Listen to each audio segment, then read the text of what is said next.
The National Identification Regulatory Authority NIRA is an autonomous government agency established to issue national IDs, birth certificates and death certificates to Ugandans.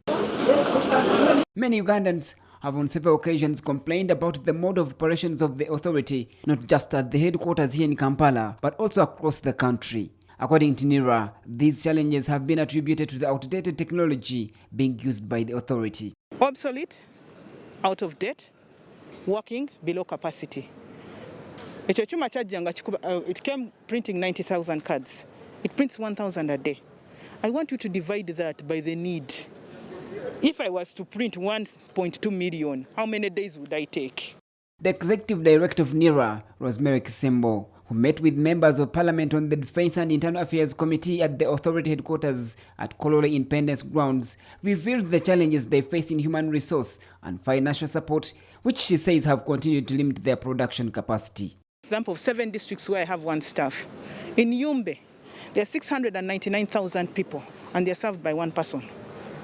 He's doing issuance of cards, registration, birth registration, death registration, and all the other matters related to NIRA. Is that practical? The staffing is very low.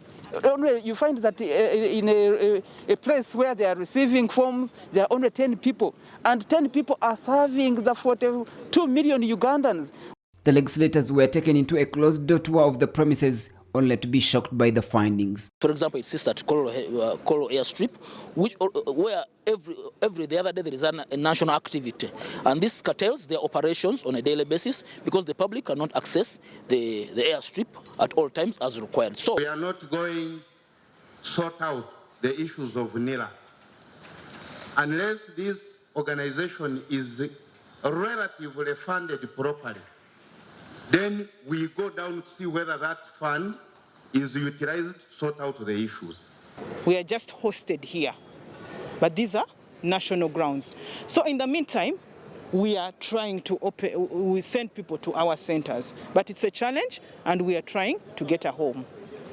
We want to meet the minister over this concern, we want to meet the board, and also bring these concerns on the floor of parliament so that NIRA can migrate from Kololo to enable them perform their duties. Even if they want to work day and night, they are capable of working.